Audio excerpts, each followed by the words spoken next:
Antes de todo, con el nombre de desfiladero torácico entra una cantidad de síndromes muy importante y no están diagnósticamente ni operativamente muy claras.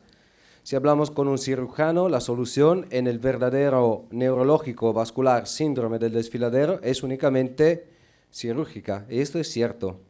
No tenemos que jugar con la vida y con la salud de los pacientes, porque muchas veces trabajamos en situaciones similares a un verdadero desfiladero torácico. El primero a proponer este nombre fue Pitt, y el diagnóstico de esta situación es bastante complicado porque mezcla situaciones a nivel de estructuras del aparato locomotor con síntomas y signos neurológicos y vasculares. Si hablamos de signos neurológicos, estamos hablando del plexo braquial. Si hablamos de síntomas vasculares, hablamos de una arteria que pasa bajo de la clavícula, por esto la han llamado la arteria subclavia. Y ahí hay muchas zonas donde estas estructuras pueden estar atrapadas o menos. Entonces, por una buena revisión que he encontrado del 2003, no es reciente, pero es muy bien hecha, más o menos el 8% de la población tiene este riesgo. De este 8% que padece de un verdadero síndrome del desfiladero torácico o bien de una síndrome similar, el 98% presenta síntomas neurológicos y únicamente una pequeña percentual presenta un síntoma vascular. A ver, si hablamos de un síntoma vascular, significa que no llega sangre a la extremidad superior. Se habla de necrosis, es algo de bastante complicado. Aquí en una imagen de Angiotac se ve cómo hay un atrapamiento a la derecha y también a la izquierda de la arteria subclavia. Y esto pasa habitualmente cuando el paciente se pone en esta posición, con los brazos levantados, que puede ser cuando el equipo de fútbol mete un gol, o cuando estás en un concierto heavy metal, o bien cuando hay una persona que trabaja todo el día con esta posición de brazos, que por otras personas es una posición de descanso si hay un problema, por ejemplo, del plexo braquial. No todo lo que están en esta posición están provocando una síndrome del desfiladero. Hay gente que se encuentra mejor. Entonces, la primera parte, la más importante en nuestra vida, en nuestro trabajo, es el diagnóstico diferencial. No sé, aquí en Italia, el fisioterapeuta, con formación en osteopatía en este caso o menos, no puede escribir justamente un diagnóstico clínico. Lo que no impide al profesional de hacerlo para saber dónde poner las manos y sobre todo, si nos equivocamos en el hacer maniobras o erogar maniobras porque alguien se ha equivocado en hacer el diagnóstico, el responsable en Italia es lo que ejecuta la maniobra. Por eso me puse en un camino de formación personalmente que me ha llevado a perfeccionar el diagnóstico desde un punto de vista, antes de todo, diferencial. Bueno, los que tienen que ir a una intervención quirúrgica muchas veces presentan anomalías congénitas que dan un síndrome del desfiladero torácico. Por ejemplo, hay anomalías del proceso transverso de la cervical número 7, hay una costilla cervical, una megapófisis transversas o bien un tubérculo muy importante a nivel de la primera costilla o las cosas juntas. Esto es un caso muy raro donde una megapófisis transversa va a dar un besito al tubérculo del músculo escaleno. Y constantemente o en unas situaciones hay un atrapamiento vascular. Esta es una urgencia quirúrgica. Cuidado que muchas veces una transversa muy grande a nivel de C7, se habla de megapófisis transversa, cuando el tamaño de la transversa de C7 sobrepasa el tamaño de la transversa de D1. Es un hallazgo totalmente casual, es decir, un paciente hace una placa y se dan cuenta que hay esta anomalía, este defecto, que en el desarrollo embriológico no es tan difícil tener. Estoy hablando de una malformación bastante común, como una sacralización, otras más. Hay, entre otras variabilidades anatómicas, la posibilidad que hay un cambio en la estructura del complejo músculo-facial de los escalenos. Esta es la anatomía normal, con el escaleno anterior, el escaleno medio, y las distintas partes del plexo braquial con la arteria subclavia. En unos pacientes, el músculo escaleno anterior está perforado por una o más partes anatómicas. Y ahí, bueno, en unos casos el paciente vive tranquilamente su vida, dependiendo también del trabajo que hace. Pero si es un deportista que hace una actividad overhead y tiene esta anomalía a la derecha, puede ser que desencadene un problema de este tipo. Por lo cual, el diagnóstico es la parte más importante. Hay mucha gente con anomalías congénitas y no se dan cuenta o no tienen problemas.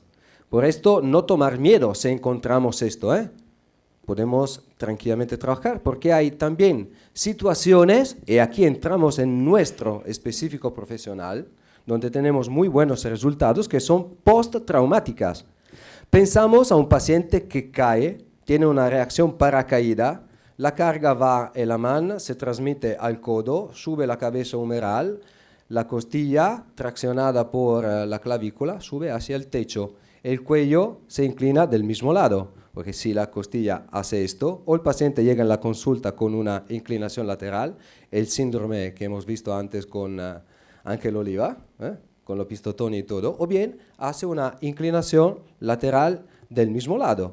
Aquí se crea un atrapamiento, entramos en el tema de la Double Crash Syndrome a nivel de los forámenes laterovertebrales y la costilla alta, la primera, puede empujar sobre la parte baja del plexo braquial y la arteria subclavia. Entonces hablamos de una situación postraumática, pero el paciente te dice, mira, esto me pasa desde cuando me ha pasado esto, o un accidente de coche, ¿por qué no?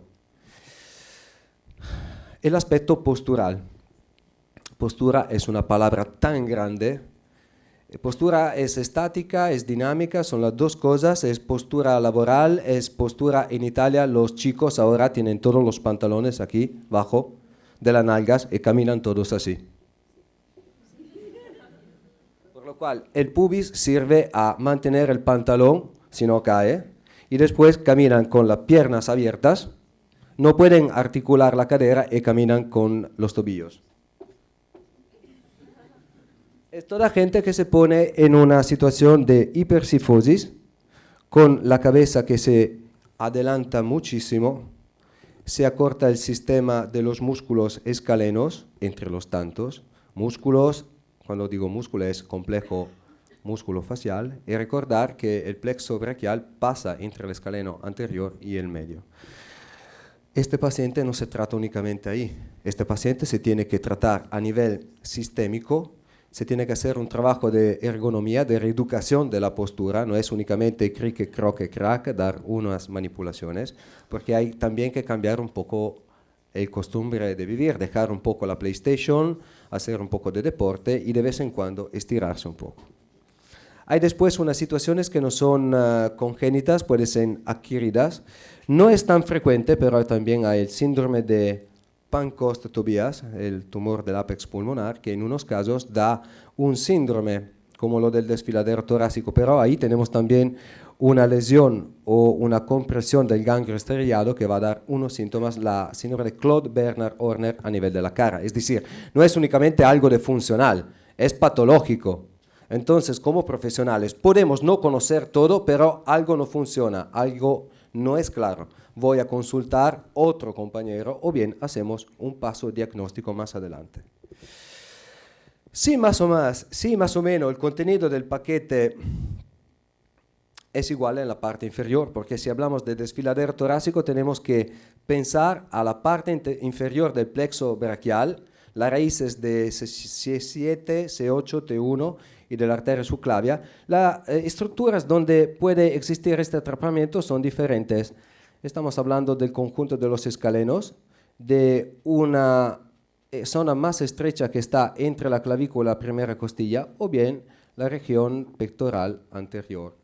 Y para nosotros que hacemos osteopatía, es decir, disfunciones cervicales, por el pasaje del plexo, porque recordar que una lateroflexión derecha del cuello cierra hasta el 30% el tamaño del foramen laterovertebral.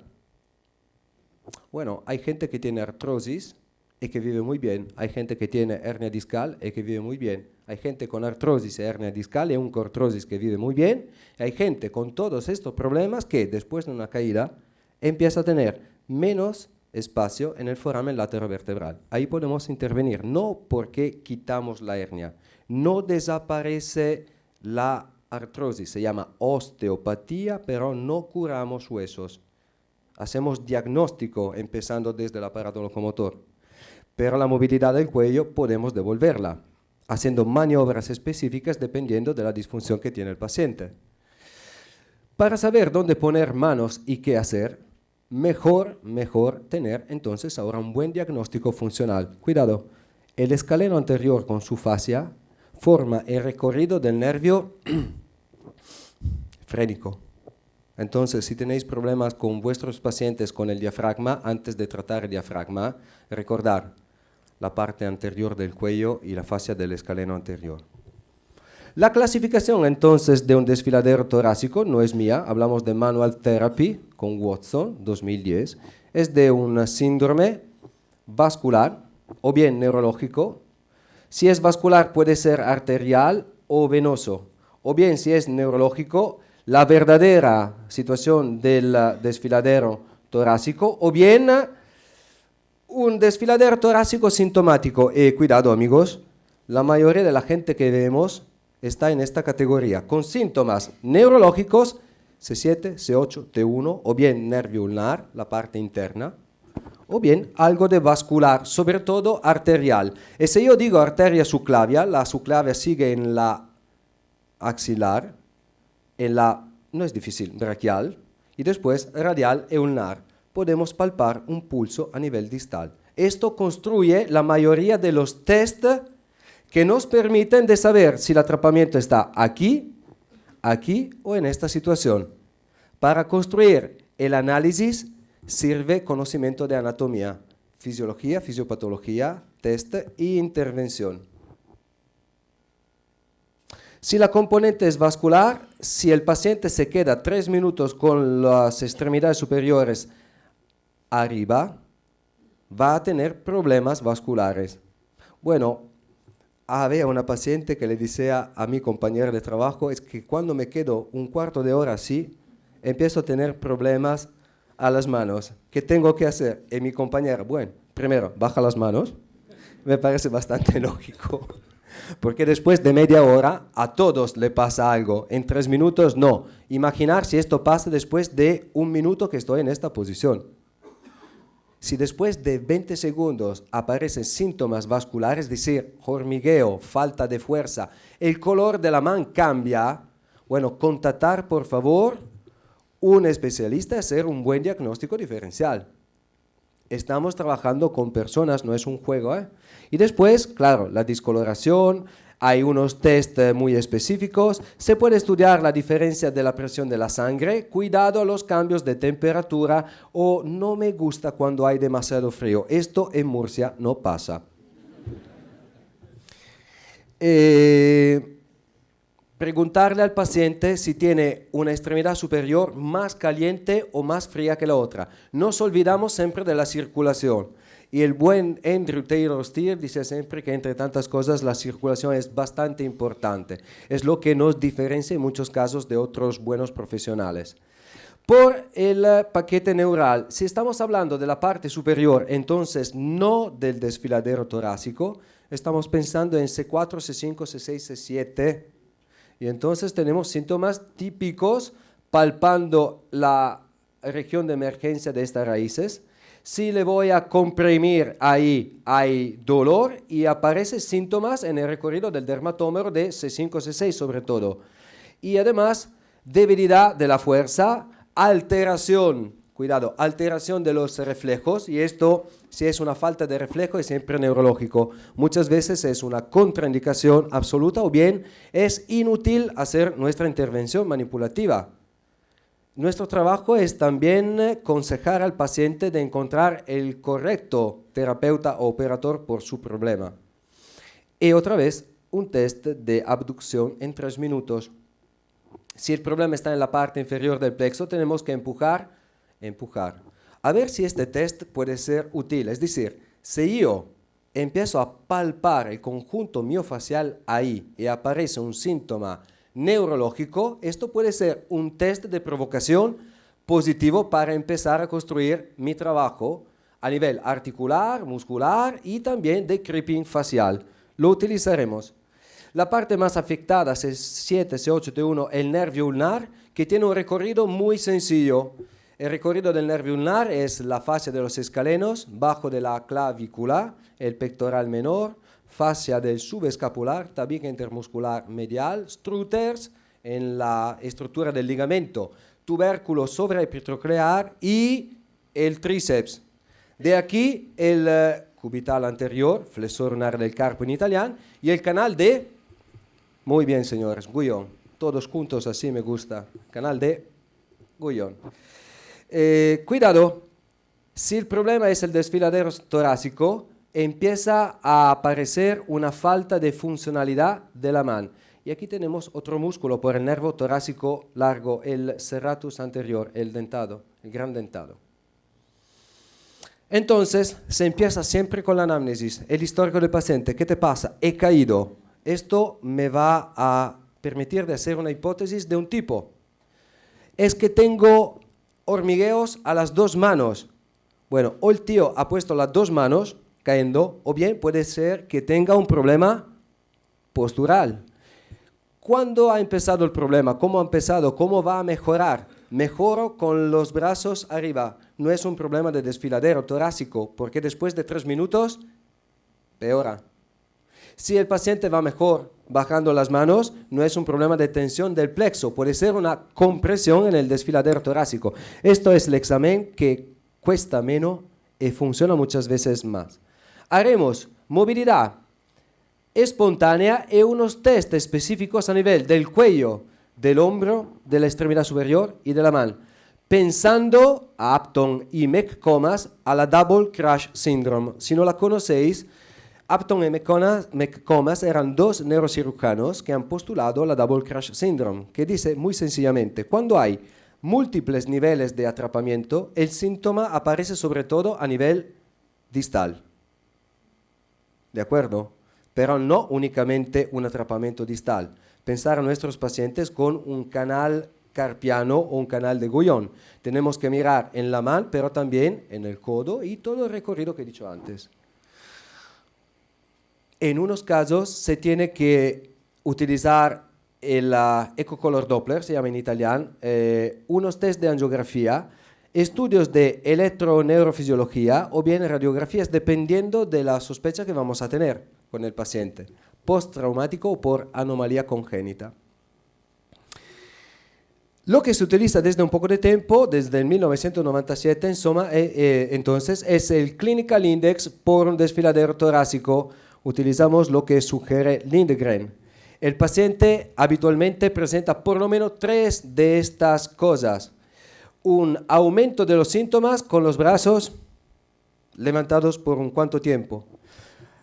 Síntomas de alteración de la sensibilidad a nivel de las raíces de C8-T1. Bien, dolor a la palpación en la región supraclaviar o donde sale el plexo braquial. O bien la posibilidad que hay también el test de Ross que veremos muy pronto, muy positivo. Ahora voy a presentar unos vídeos porque, bueno, estoy cansado. Aquí veis unas maniobras que puede ser conocéis ya. Aquí tomando el trabajo muy bueno que aconsejo de Chad Cook, poniendo el índice de sensibilidad, especificidad, la posibilidad de repetirlo entre distintos operadores o bien el CADAS score con sus trabajos. Se ve que unos test pueden ser bastante específicos. El test de Hudson. El terapeuta toma contacto con la arteria radial poniendo la extremidad superior del paciente con 15 grados de abducción. ¿Por qué? Puede estar atrapada la arteria subclavia. Se pide después al paciente de hacer una rotación, extensión e inclinación. Toma aire. El paciente se queda en esta posición por 30 segundos. La prueba se considera positiva al desaparecer del pulso radial. Hay unos autores que hacen la prueba. Unos autores lo realizan con rotación contralateral. Lo bueno de hacer test diferenciales es que se encuentran unas cantidades de variables increíbles. Es decir, que todos le encanta poner su nombre a algo. Test de Furlanito, test de Turina, test de Queiroz. ¿Conocéis el test de Queiroz? Yo no. Lo va a explicar después él. Y por eso no hemos puesto a nuestro trabajo un nombre. No tiene sentido. Es un test de compresión a nivel de los escalenos. Aceptar que hay unas cuantas variables, ¿de acuerdo? Y esto mejora nuestra capacidad diagnóstica. Otra maniobra. El test de Wright. Por él. No. Esto. El test de Wright nos permite estudiar la fascia a nivel pectoral y del pectoral menor. El terapeuta toma contacto con la arteria radial porque se puede atrapar la arteria subclavia. Pone el húmero en ABD, rotación externa, el codo flexo a 45 grados. Claramente, si el paciente tiene una disfunción de la glena humeral a nivel del codo, el test puede tener una alteración. Por esto tratamos no únicamente el desfiladero, pero vamos a ver todo el recorrido. Este test no se puede hacer si un paciente no tiene ABD y rotación externa. Y cuidado, no hay un test específico y sensible al 100%. Por eso repetimos unas cuantas pruebas, para tener más datos. Acostumbraros a hacerlos todos los días. Se hace una rotación de la cabeza hacia el lado sano. Por un minuto hay que quedarse en esta posición, tomando contacto con el pulso de la arteria radial y ver si ésta desaparece. Después, segunda etapa, se aumenta la ABD y rotación externa. Si el pulso desaparece, hay un signo de Wright positivo. Cuidado a no estirar en extensión también la muñeca y los dedos y no hacer inclinación de la cabeza contralateral, sino es un test de Bikelas de estiramiento del plexo. Es como el LASEK de la extremidad superior.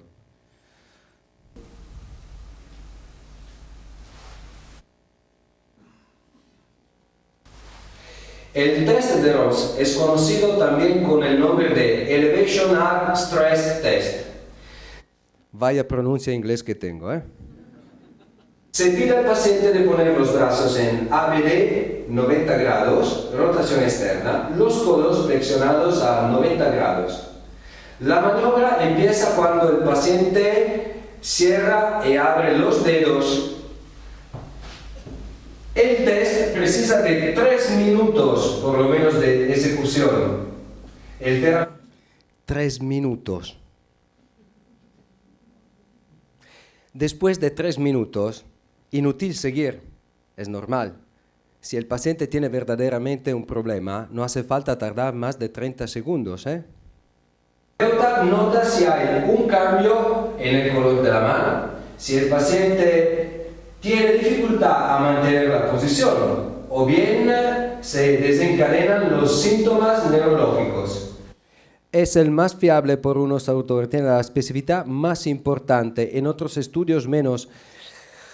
A ver, el cambio de color de la mano, la falta de fuerza o los síntomas, ¿de acuerdo? Después de 3 minutos, se pide al paciente de relajar los brazos.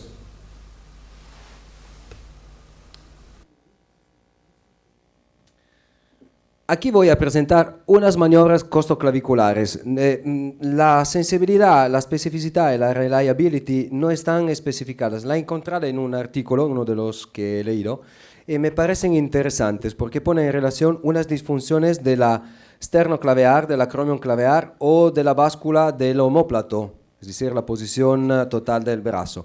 Es un test que se realiza poniendo la el omóplato en una posición, es decir, también la clavícula, y se pide al paciente de mantener por 30 segundos la posición.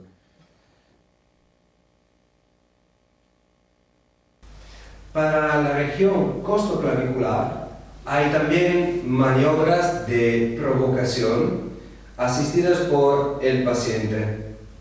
El terapeuta tiene siempre que averiguar el pulso radial. Y por la arteria, muy bien, no lo vais a olvidar. Y el operador invita al paciente a mantener unas posiciones. Por ejemplo, la elevación, se toma el pulso y se esperan 30 segundos.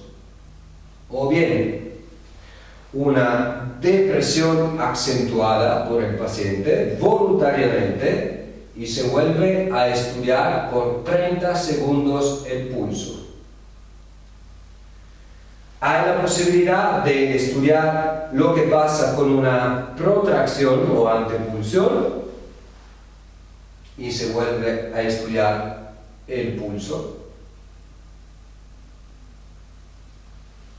Y al final, estudiar lo que pasa con una retracción de los muñones del hombro. Esto permite estudiar con una contracción isométrica o en estiramiento lo que pasa en la región bajo de la clavícula. Hay una etapa más, donde se pone el paciente en la military brace position, acentuada por una extensión de la extremidad superior y se vuelve a estudiar por 30 segundos lo que pasa a nivel del pulso radial. La maniobra se considera positiva al aparecer de hormigueos o bien síntomas neurológicos. Notar por favor que tengo unas cuantas tablas porque mi memoria empieza a estar rellenada totalmente. Tengo el disco duro ocupado. Son las tablas de los esclerotomos, de los dermatómeros, relaciones. Bueno, esta la habéis visto creo también afuera. No me puedo recordar todo porque hablaremos después que antes de tratar específicamente la fascia siempre voy a controlar estas informaciones. Otro test, el test de Eden, más conocido que lo que hemos visto antes y bastante estudiado. Es una depresión en el test de la clavícula se estudia el y se sube la costilla. Costoclavicular. El terapeuta toma contacto con la arteria radial. Cuando tiene el pulso, utiliza la otra mano para empujar hacia abajo. Se pide después al paciente de hacer una inspiración profunda y mantener una apnea inspiratoria por lo menos por 30 segundos. Se analiza si el pulso disminuye o bien desaparece. En este caso, el test es positivo. Al final, se pide al paciente de expirar y se suelta. Es muy importante empujar bien la clavícula hacia abajo y el paciente sube la costilla con una inspiración profunda. Después unos test de provocación, con palpación o un Tinel. Para estudiar la región encima de la clavícula, hay la posibilidad de ejecutar unas cuantas maniobras. La prima es la maniobra de Morley. El terapeuta empuja hacia la primera costilla, justo donde pasa la arteria subclavia. Es el pulgar que empuja hacia abajo para ver si desaparece el pulso. Y se nota si aparecen síntomas a la extremidad superior. ¿Vascular El o test neurológico? puede ser modificado cambiando de mano y haciendo una percusión, un test de Tinel. Por favor, pegar en vuestro pulgar, no en la costilla o la cúpula pleurica del paciente. Además, otra prueba consiste en el apretar los dedos entre la primera costilla y el conjunto del trapecio superior. Manteniendo esta posición, se pregunta al paciente si aparecen síntomas a la extremidad superior. Esto nos permite de localizar bastante bien, entonces, dónde buscaremos alteraciones de movilidad de cualquier estructura, que sea una fascia, un conjunto miofacial, un espasmo muscular, una alteración de movilidad de uno o más huesos, puede ser la clavícula y rotación anterior, puede ser una costilla alta y posterior, las dos conjuntas, una alteración a nivel de la charnela cérvico-torácica o bien de las últimas vértebras cervicales. En osteopatía el diagnóstico, después del histórico, de la observación de la movilidad activa, sigue con un test que hemos visto ahora por alteraciones más importantes que nos impide de trabajar. La conocemos todos más o menos, el test de Jackson, por ejemplo, o Spurling test. Vamos a hacer entonces un quick scan vertebral para ver rápidamente dónde hay zonas que no aceptan de deslizar antero-posteriormente o de un lado al otro para individuar no qué disfunción tiene el paciente, pero sí cuál es la región donde hay falta de movilidad. Y ahí haremos nuestras pruebas analíticas de movilidad. Recordar que la disfunción osteopática tiene 3 signos de facilitación metamérgica, es decir, precisamos manipular ahí, que es la palpación del miotomo a nivel de los puntos gatillos, la palpación del esclerotomo en espinosas, transversas o bien tubérculos anteriores a nivel de las vértebras cervicales y por supuesto los test analíticos como el test de Mitchell. Os presento, os recuerdo el test de Hoffman, que es un signo muy importante, no sé si lo conocéis o menos, que es un testigo de una situación que impide cualquier tipo de maniobra a nivel de raquis cervical. Es una manifestación de una esténosis de raquis cervical. Cuidado a la falta de fuerza bilateral. Bilateral no es por una hernia discal únicamente, es la esténosis determinada por una gran hernia discal eventualmente a nivel cervical. Cuidado a la alteración de la sensibilidad a nivel de C8-T1 bilateral, no de un lado únicamente, bilateral. Esto se debe a una esténosis, a un atrapamiento del canal ependimal, a un ensanchamiento del canal y a una posible presencia de siringomielía. El test de Hoffman nos ayuda y desencadena un reflejo de flexión involuntario en una mano o la otra, que va a ser una señal muy importante de un problema de esténosis del canal medular. Entonces no se puede ni estirar, ni hacer rotación, ni hacer una movilización muy blanda a nivel articular. Se tiene que hacer un estudio de lo que está pasando a nivel del cuello del paciente. El test es este.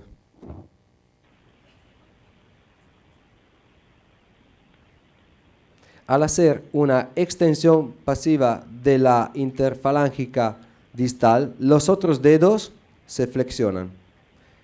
Es un signo de hipertonía. Cuidado, hay muchos pacientes que lo presentan, más de lo que pensáis. Hacerlo no cuesta nada.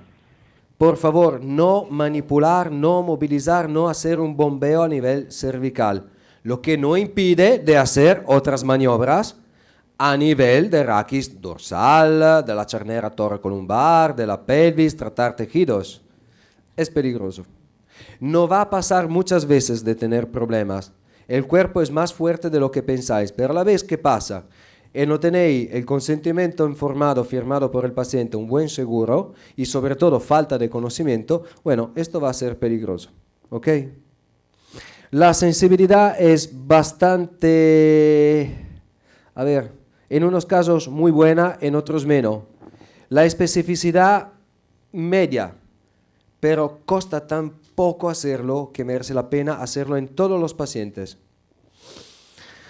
Vamos a hablar entonces de cómo estudiamos nuestras fascias. Ya ha introducido esta mañana François Ricard, el autor de esta obra.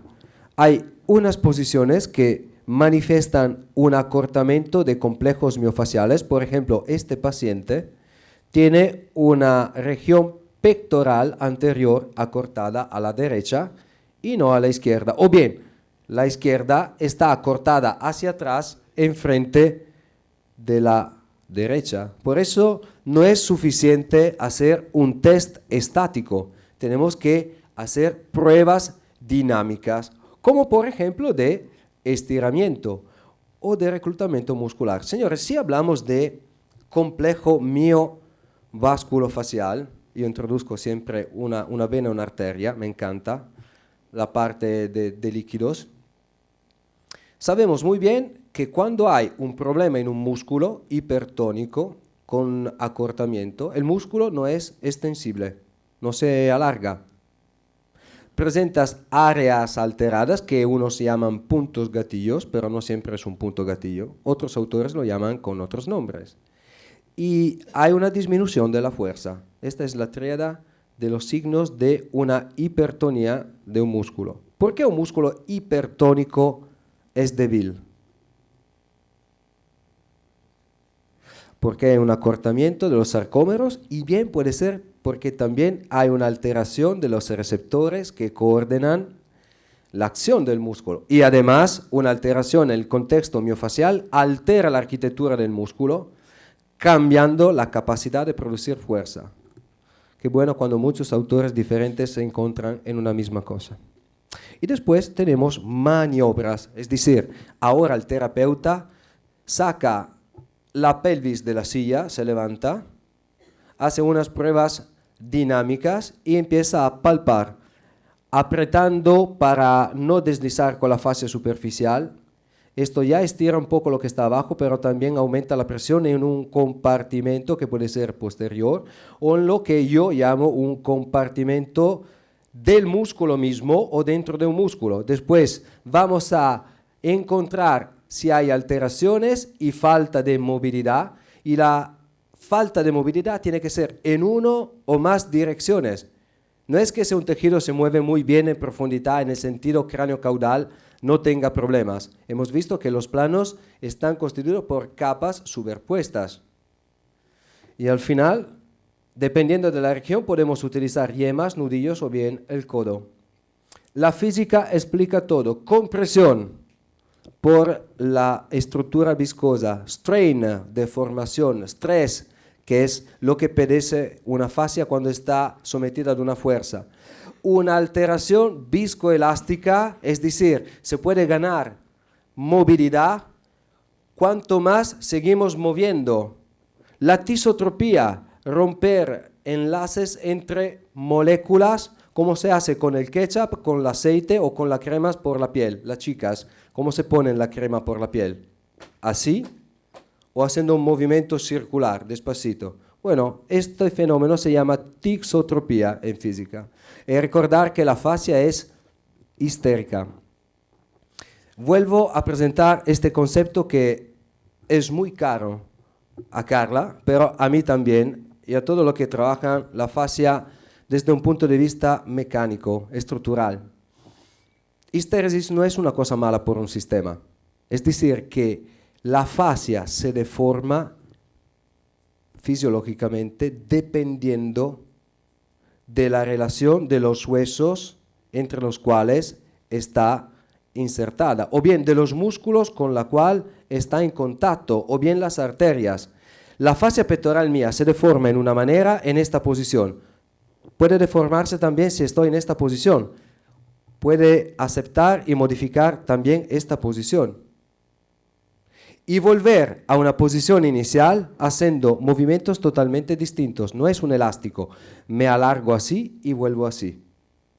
La histéresis entonces es la capacidad de moverse como se precisa en este momento con este reclutamiento muscular. No hay un camino para tratar la fascia. Hay que devolver cuanto más sea posible movilidad a ese sistema. ¿Cómo hacemos el test entonces? ¿Hay alteración? Sí, no. ¿Esta alteración se asocia a falta de movilidad? Sí, no. Si es alterado y no se mueve, bueno, ya esto empieza a ser interesante. Y me duele, te dice el paciente. Bueno, lo siento. Si te duele, lo hago más despacito. Pero el dolor en sí mismo no es un hecho que nos permite de hacer un diagnóstico. Porque puede ser doloroso también un conjunto mioponeurótico que no tiene alteración. Si yo aprieto mucho sobre la piel, sin alteración al paciente le Duele, ¿sí o no? A darme un golpe con un martillo su la uña donde no tengo alteración facial, me duele, ¿de acuerdo? Pero cuidado, si la alteración es el fantasma. Si la alteración en un punto desencadena síntomas referidos, ¿a qué se debe? A ver, con lo que conocemos desde hoy, es que la fascia que está conectada con fibras musculares puede poner en un tono de pretensión en unas partes bien definidas, o bien hay un Irwin Core que con Deslo nos has recordado que hay un fenómeno que se llama facilitación metamérica.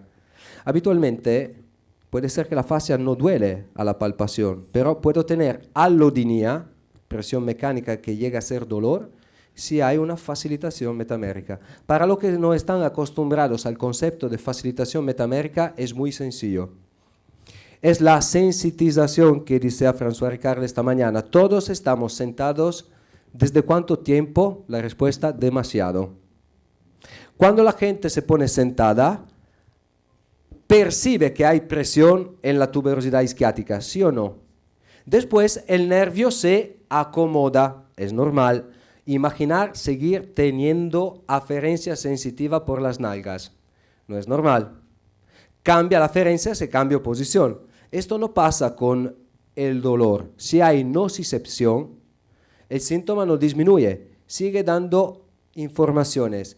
Es decir, cuantos más síntomas nociceptivos llegan a la misma metámera de la médula, cuanto más los enlaces a nivel del cuerno posterior y anterior desencadenan una descarga de la alfa motoneurona o de la gamma motoneurona o de la motoneurona ortosimpática, dando fenómenos en periferia. Bueno, la alodinia, el dolor referido, se puede explicar muy bien por fenómenos periféricos, activación de receptores en una fase alterada de conexión, o bien centrales a nivel medular. A la misma manera, la palpación de unos puntos, en teoría aquí hay un hombre, puede desencadenar contracciones involuntarias en el mismo músculo, tan cercanos o bien unas veces lejanos. En el desfiladero torácico yo palpo la región anterior pectoral y pongo la mano a nivel de la eminencia tenar y hipotenar del antebrazo, donde he encontrado unas veces otras alteraciones. Bueno, si estamos en un segmento del cuerpo cercano, puede ser una lámina de conexión, una fase de transmisión, pero si estoy muy lejano, la única explicación es la facilitación metamérica. Porque, mirar, el nervio mediano o lunar no están constituidos por una raíz, unas cuantas. Es decir, que C6 puede producir un trocito de nervio mediano y puede entrar también un poco en el nervio lunar. Para percibir una fibrilación o una respuesta involuntaria o una tensión, tengo que poner una mano donde el paciente tiene la alteración y la otra en una otra región anatómica. Por esto es como tocar un poco el piano. Una mano está movilizando y la otra sigue, por ejemplo, el recorrido del nervio lunar. Esto pasa en unos casos con las láminas de conexiones o los tractos neurovasculares. Sí, señores, un nervio se desliza, se adapta en su vaina. Hay un perinervio. Estoy esperando los estudios sobre el perinervio, porque si es interesante tanto como lo del paratenón, bueno, haremos otro congreso. Y no, cambiamos tema. Y bueno, pero me pasa muchas veces en las regiones vecinas que no hay una fibrilación, hay movilización. Esto pasa con un tendón. Si tengo un problema al palmar mayor o al cubital anterior, voy a movilizar en la fascia que cubre este músculo y voy a ver si estoy movilizando efectivamente, porque se mueve la estructura del tendón que está en relación. Vaya cara que me ha salido. A ver cómo hago entonces el test de encripifacial con un paciente, mostrando un poco la maniobra. En el diagnóstico con el crimping facial, después de haber liberado todas las disfunciones somáticas de origen, inserción o inervación de la fascia, después que he tratado todas las alteraciones de tipo estructural, para liberar la origen, la inserción de un tabique, de una envoltura, Después que el músculo puede alargarse o acortarse, porque si lo dejo ahí es probable que vuelva, ¿ok? Entonces he hecho en 10 minutos el triqui-traqui, desde el pie hasta la cabeza, que es la parte que a la gente le gusta más, pero es únicamente la primera parte del tratamiento, porque hay también los tejidos que nos permiten de hacer la parte más fina de nuestro trabajo. Pasamos a ver si hay alteraciones estructurales a lo largo de los músculos escalenos, en la fosa supraclavicular, en el desfiladero costoclavicular, a nivel del pectoral menor. Mirar, estoy empujando para no deslizar con la fascia superficial. En este caso, ya que tenía prisa, no puedo poner un vídeo de 25 minutos y en 25 minutos el paciente ya se está poniendo la ropa y lo estoy cobrando, ¿de acuerdo? Unas veces. No podemos tardar 3 horas con un paciente. El paciente no aguanta 3 horas de tratamiento. Tiene una vida social afuera del tratamiento. Entonces, empujo para no deslizar con la fascia superficial. Hay técnicas muy buenas por la fascia superficial, no son estas. Noto si hay una textura más dura, fascia o músculo, o a lo mejor los dos. Empiezo a deslizar en todas las direcciones para ver si hay una falta de adaptabilidad o de deslizamiento. Además de encontrar eventuales alteraciones, hay la posibilidad por el terapeuta de buscar el pulso radial y ver si la maniobra hecha en la región donde hay la alteración estructural altera el pulso o desencadena los síntomas del paciente. Estamos hablando del desfiladero torácico. E utilizo un parámetro vascular para ver si la maniobra de presión y sobre todo deslizamiento cambia, quitando el pulso o en unos pacientes movilizando aumenta la fuerza del pulso. Esto es un dado bastante significativo, sería interesante seguir en un proyecto que hemos hecho en la arteria braquial publicado y ver cómo esto se mantiene y si se mantiene. Esto se puede estudiar a nivel del pulso radial, a nivel del pronador redondo, a lo largo del tabique intermuscular medial o en el cabo axilar. Si hay dos puntos con evidentes alteraciones en la estructura en el desplazamiento, el terapeuta puede también tomar contacto con las dos manos y ver si la movilización en una alteración manifiesta una contracción involuntaria o bien una movilización de una fascia de conexión o bien la movilización del tracto neurovascular en el punto más distal. Es interesante porque la fascia de los escalenos sigue con la de los intercostales, pasando debajo de la clavícula y no la puedo ver. Por eso pongo la mano en la región pectoral y movilizo para ver si la otra mano percibe algo de evidente. No, bueno, me parece, porque si te parece y te quedas ahí un cuarto de hora y te parece, si había una alteración, ya la alteración está de vacaciones, ha desaparecido, la has tratada. Es como hacer un test de movilidad del cuello con un paciente. Bueno, inclina a la derecha, a ver, una vez más, después de 5 minutos es una óptima técnica de movilización del cuello del paciente y no vas a encontrar ninguna disfunción, por lo menos por media hora. La maniobra se repite en la alteración distal para ver si aparecen las mismas cosas a nivel proximal.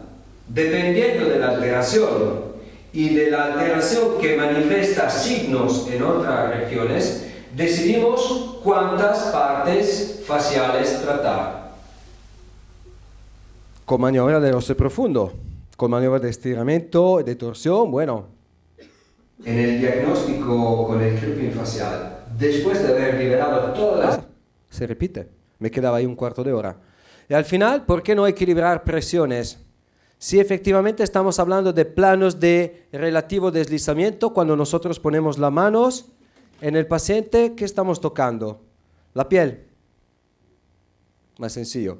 Con la fascia superficial, que tiene más movilidad de la profunda y una cierta independencia. dependiendo de la posición del muñón del hombro del paciente. Ya esto dibuja, recordar, el hombre que estaba tumbado antes tenía el muñón derecho más alto del izquierdo, y que vas a percibir, en tu opinión, que todo hace una rotación a la derecha, más fácil que tenga una rotación hacia la izquierda. Y después el plano más superficial miofacial, y después el intermedio, y después el profundo, y después, con mucha paciencia, también la cúpula pleúrica y los movimientos de respiración. Y cuidado que si hay una área con más presión y una con menos presión, poner mano y arreglar presiones ayuda mucho la circulación de gases líquidos, equilibrar sistemas diferentes. Pero esta sería una otra historia, una otra cuestión que merece más tiempo. Y Agustín me está diciendo, termina. Entonces, ha tardado días. Ya no hablé hoy, ni un minuto. Termino. Si estamos en la parte supraclaviar, hemos gastado un poco de tiempo a recordar a nuestros amigos osteópatas que es muy importante tratar unas disfunciones escalenos, sobre todo anterioridad cervical de C5, C6, las flexión, rotación, inclinación homolateral, la bien conocida FRS, o bien disfunciones de lateralidades. Cuidado, habitualmente es el paciente que tiene una cabeza adelantada enfrente de los hombros. Si vamos a estudiar la parte inferior, porque hablamos de compartimentos en el creeping facial de la cintura escapular, hay un superior, un posterior, un inferior y un anterior. El anterior está más en contacto de los otros con la mayoría de las estructuras vasculares, mira que se pone alrededor, y nerviosas. Si hay un problema en el compartimento anterior bajo de la clavícula, bueno, señores, cuidar mucho a unas cuantas disfunciones somáticas a nivel cervical, charnela, dorsal, ver la costilla, la rotación anterior de la clavícula, el hombro con glenohumeral.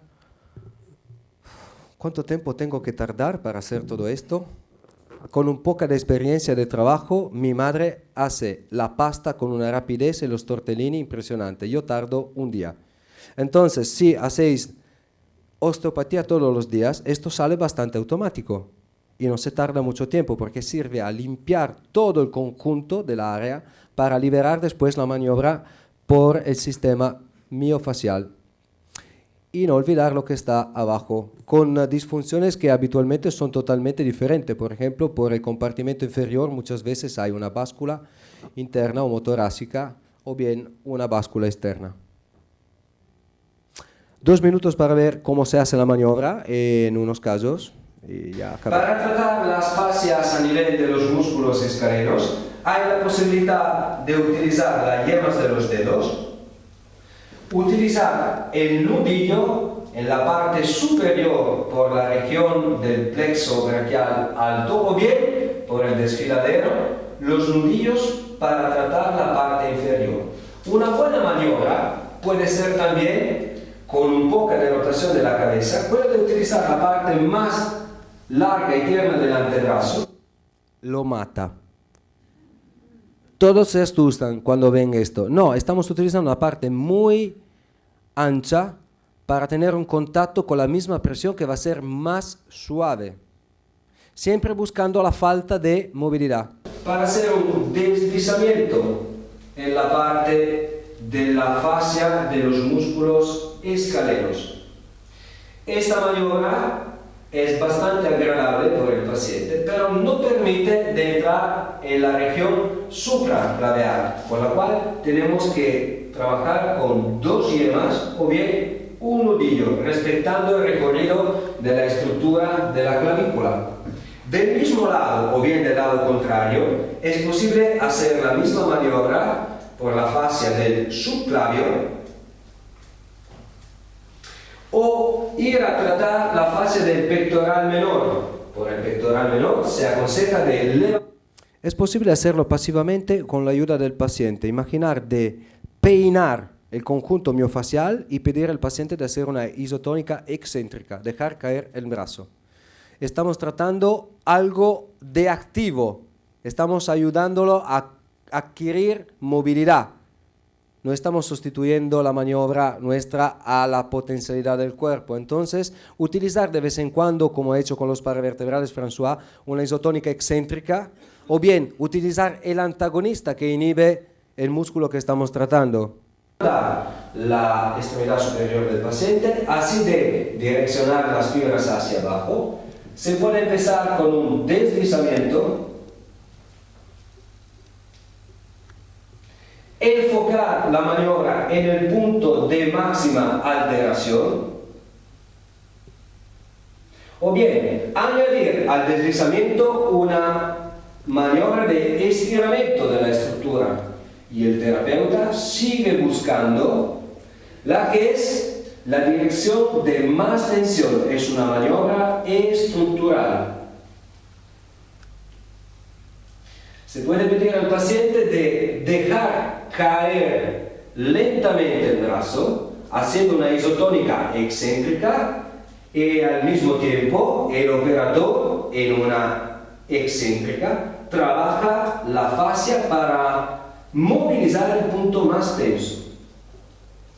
Aconsejamos de seguir con el tratamiento, con el brazo en elevación, tratando la parte anterior del cabo axilar, o bien ir hacia a la fascia del subescapular, en la parte inferior, o bien en la parte superior. Muy interesante va a ser también el tratamiento, el ápex inferior del cabo axilar, de manera de por la báscula del omóplato, por ejemplo, que pueden ser direccionadas hacia el tabique intermuscular medial y entonces dar un trastorno al tracto neurovascular. ¿Me das una cita, François? Me estoy dando cuenta que parezco el tío de CSI. Gracias por su atención.